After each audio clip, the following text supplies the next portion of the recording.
Welcome back to Cloud 42, I'm James. Today we're going to continue work on the Toolpost grinder build. This is going to be part 4. If you haven't seen the other 3 parts of the series, links are down in the description. You may want to check those out first. In the last video, part 3, we made the screw-in bearing caps, and today we're going to work on fitting those to the spindle body. Let's go over to the bench and take a look. These are the bearing caps that we made last time. And now we just need to thread the end of the spindle to accept them. Now I want these to end up flush with the end of the spindle, but I didn't want to have to cut these off exactly to make it come out that way. So instead, these are cut off about 10 or 15 thousandths too thick, so they'll sit proud, and after we fit the bearing and tighten this down, we'll take a facing cut off of the front. Now, I don't have a good way to measure the inside threads, so the plan is to just run by the numbers and get close, and then once we're close, start using the thread cap to test the fit. Let's go over to the lathe and get started. Okay, I've got the lathe set up for threading. I've got the compound at 29.5 degrees as usual, and we've got the part dialed in, and I've got an inside threading bar in the tool post. Now, I'm not going to bother with a scratch pass because the lathe is still set up from when I threaded the bearing caps, and so there's no need. And really, if it was messed up when I threaded the bearing caps, I want to use the same settings when I thread these because they have to fit. Now, the first thing that I want to do is I want to actually zero my tool on the cross slide and figure out exactly where my 0 point is that I'm going to start cutting from.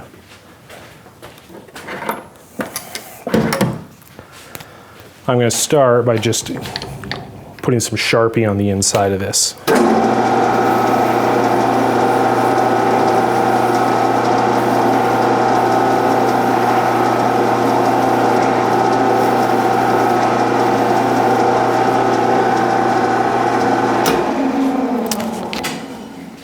That Sharpie's no good.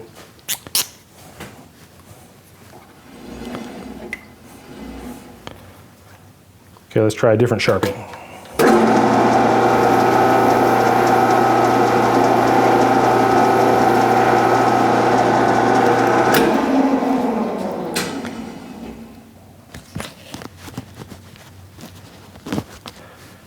Now the idea with having the Sharpie mark in there is that I can see when I'm scratching the Sharpie off and I don't actually have to cut into the metal. So I'm just going to feed a little bit while I go back and forth, just trying to find the point where it scratches. I'm just feeding out on the cross slide until I touch. And that is the point right there, so I'm just going to zero the cross slide. And I already set the compound so that I was feeding out on it, so all the backslash is taken out of the system. So I'm going to go ahead and feed in. I'm going to back off from that 5 thousandths just so I'm not touching. So I'm going to come closer, maybe 2 thousandths. Now we need to cut a relief groove to thread into at the very bottom of the threads. And the way I'm going to do that is I'm just going to feed in until I feel it contact the shoulder. And then I'm going to adjust my dial indicator so that that's 10 thousandths past 0. So the center of my relief groove is going to be 10 thousandths off of that shoulder. And I will cut the relief groove 5 thousandths on either side. At least that's the plan, and we'll feed out with the compound. Now the general rule of thumb for the compound feed, or the flank length on an imperial thread, is 3/4 of an inch divided by the number of threads per inch. In this case, it's 28. So 3/4 divided by 28 is 27 thousandths. So I'm going to go ahead and feed in 27 thousandths. Now I went back and looked at the video for part 3, and it looks like we only had to feed 22 thousandths to get to depth according to the thread wires. So we'll probably be someplace short of that 27 thousandths. In any case, 27 thousandths will make a great relief groove. So that's the plan. So I'm here at 0, which is, remember, 10 thousandths off the back of my clearance. And let's feed out. I'm just going to go 5 thousandths at a time. So there's 5, cutting a little bit either way. 10.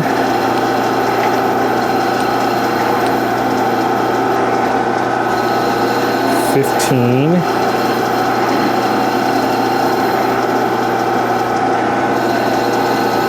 20, 25. I think I'll go 30, just a nice even number. 30.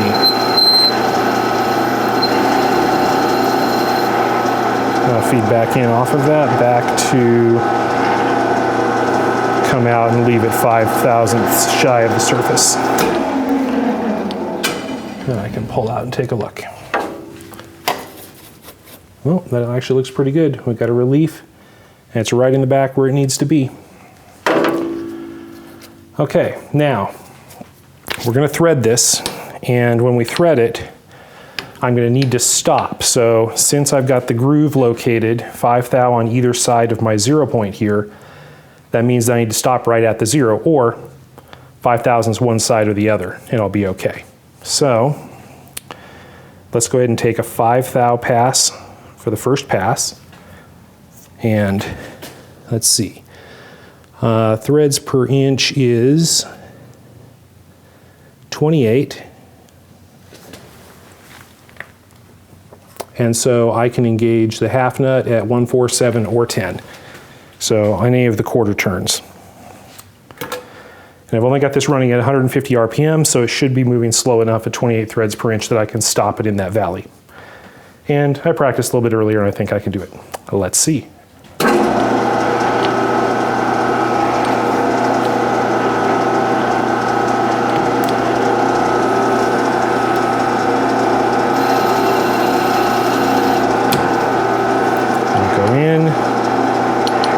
Out, and then pull back out to 0. Let's take another 5/1000ths.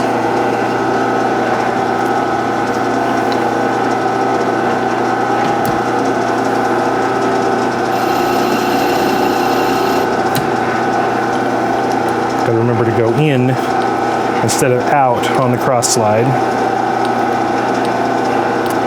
Okay, let's take another 5/1000ths. That'll bring us to 15/1000ths total. And I just missed my number, so I gotta wait for the next one.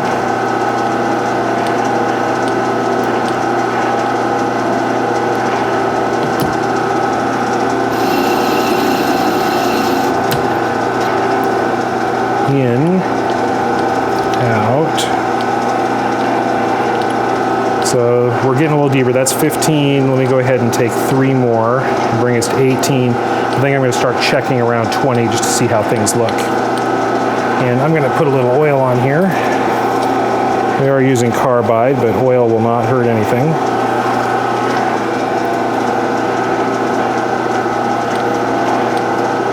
Waiting for the number to come around. And there it is. Was a ways away that time.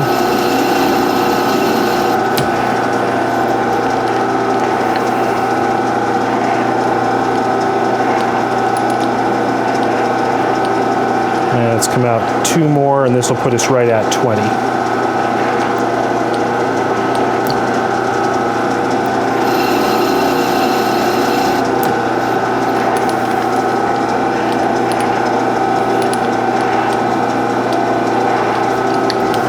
Let's just see what we're looking like here. Well, we've got good threads forming. It's hard to tell where exactly we are. I'm going to use a little Scotch-Brite just to go ahead and deburr those a touch.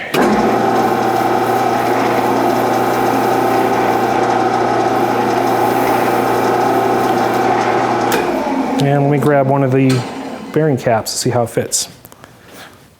I don't expect this to go in yet.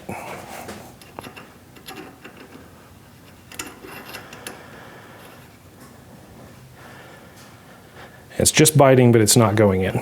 Okay? Let's go ahead and take another 2/1000ths. That'll put us right where we were when we did the outside threads.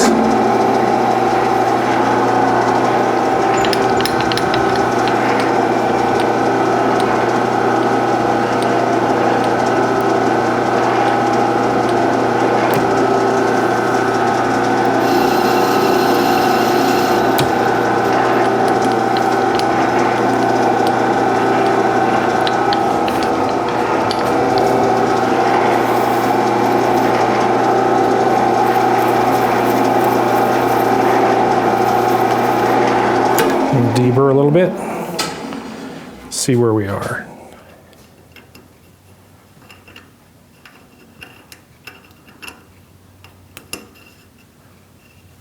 Well, you can feel it wanting to start.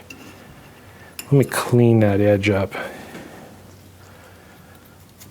just a little bit. We're at 22 on the dial here. You know what? Yeah, we're at 22 on the dial. So I'm going to come on out to my next 0 and use the threading tool to clean the edge.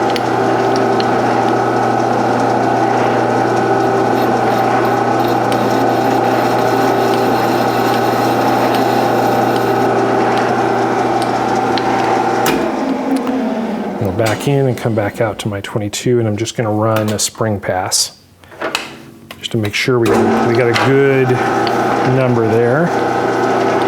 And I just missed the 4. I'll wait for the 7 to come around.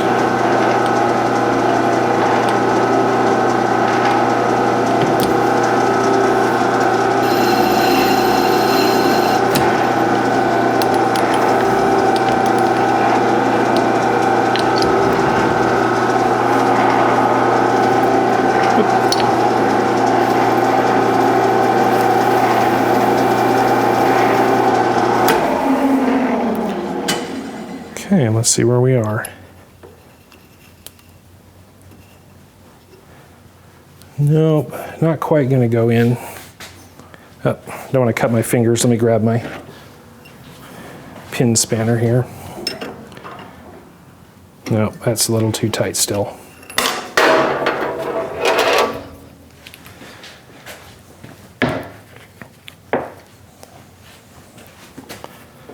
Okay, well, let's just go ahead and keep going 2 thousandths more.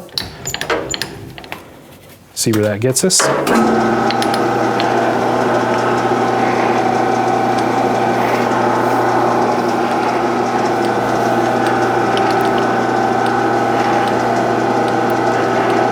Coming around to 7 here on the thread dial.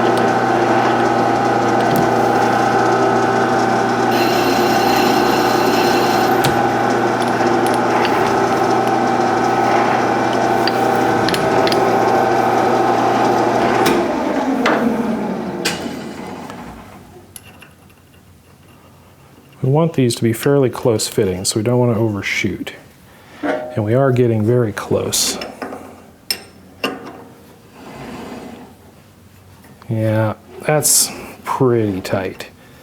I'm going to take 1 thousandth more, which will be a glorified spring pass.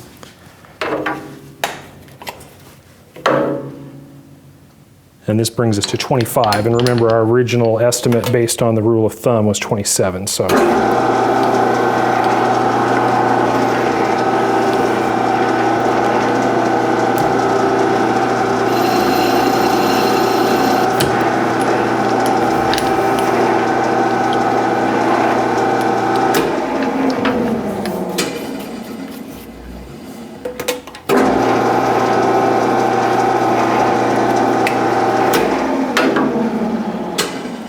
Okay, see where we are after that.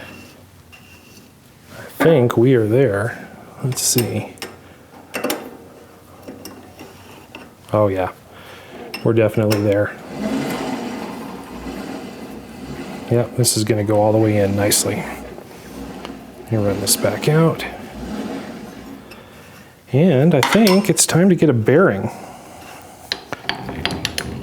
Now, you don't normally see me use compressed air around these tools, but I want this nice and clean so we can do a bearing test fit.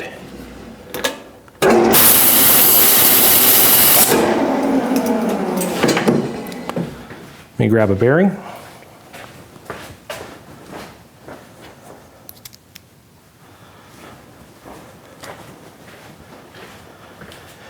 Okay, that's the bearing. Fit that in there. Doesn't really matter, there's registers on the other side that should line up too.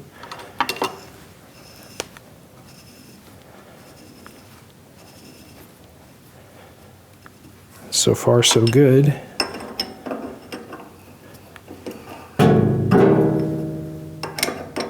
This is just a crude pin spanner that I made. All this is just 2 holes drilled and reamed with 1/8" dowel pins in them. Nothing fancy at all. I just realized I didn't have a proper pin spanner for this, so I just whipped one up this afternoon real quick.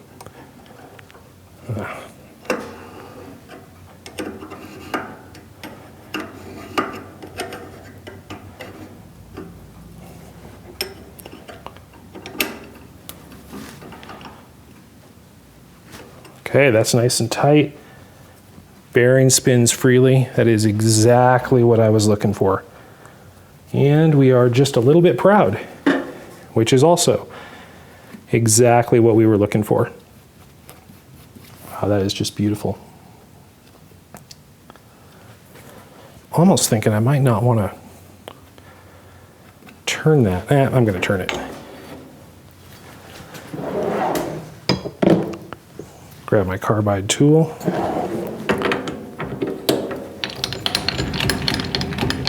And we're going to want to run quite a bit faster here. We're at 150 RPM. Now, I'm not going to get too crazy, but let's go up to maybe 720. Okay, just changed out the lathe belt. Now we're up to 720. And the goal here is going to be just to turn that until it's just flush.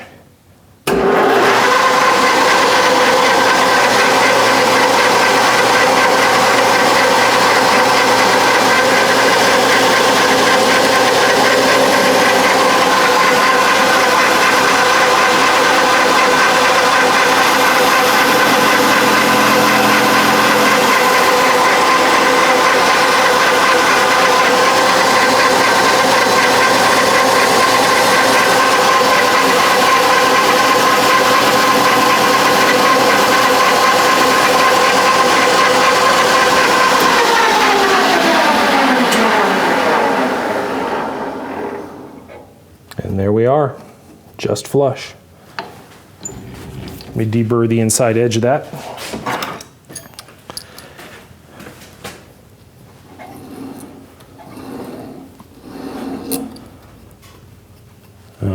That is gorgeous. Okay, now I just have to flip it around and do the other side exactly the same. Okay, this is the second side, and I've got the bearing cap in there and faced off. I'm not really sure what that crazy surface finish is you're looking at. That looks terrible. See if I can clean that up slightly.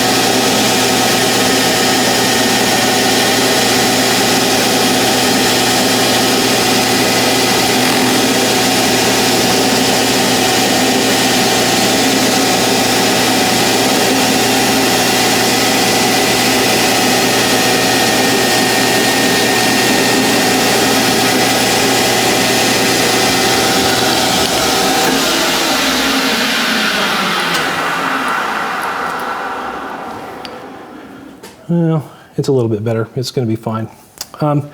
There's a couple things I wanted to show you that I forgot to show on the first one. So of course you got to deburr this inside edge because we just faced it off and raised a burr there.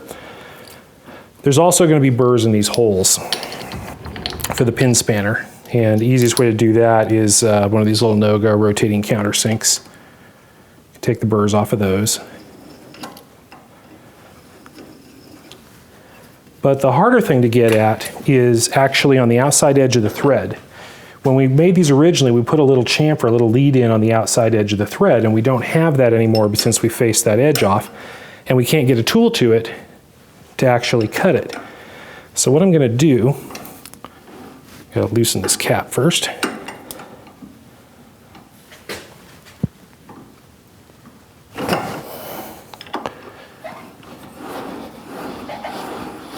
Is we need to hold it in the lathe so that we can put a little chamfer on it. It's very sharp, I shouldn't touch that. but there's no good way to hold it except for the threads. But when I bottom it on the bearing, it's flush. So what I need to do is put some shims in here, and I happen to have the perfect shims. These are the Belleville washers that we're ultimately going to use to put a thrust load on the bearings. Put a couple of those in the bottom of the hole, and then screw this back in.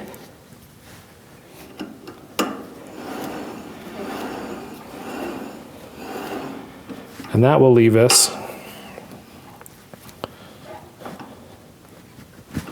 with this cap sitting just proud of the hole. And with that just proud of the hole, I can grab a 60-degree threading tool, and I can come in here and I can put a lead in on the thread. Got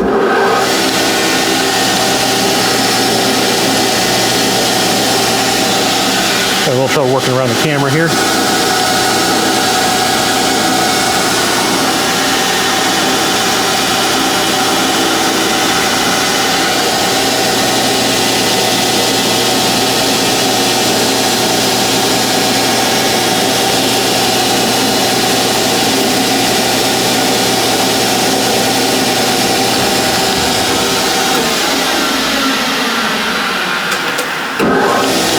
While I'm at it, I'm going to touch the outside of this.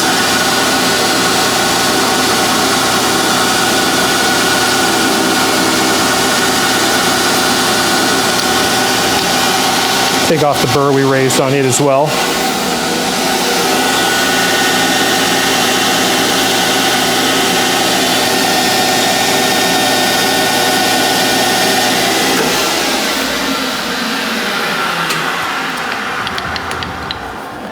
And that should be it. Should have a nice lead in on the threads,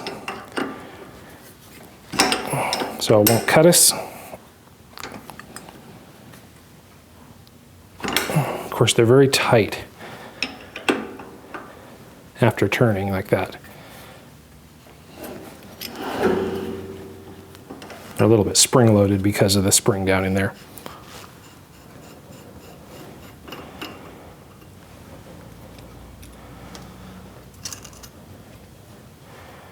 There we have it. Nice lead on the outside. There's still one on the inside from the original turning, and it fits perfectly in the hole. Let's go back over to the bench and see what we've got.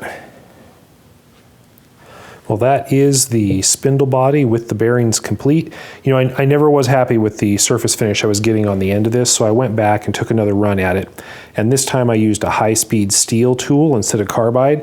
And as you can see, the finish just came out beautifully. I just took another 0.010 off of it, and the finish just came up really nice. So I think that's going to be the key to working with this 12L14 in the future, is going to be high-speed steel.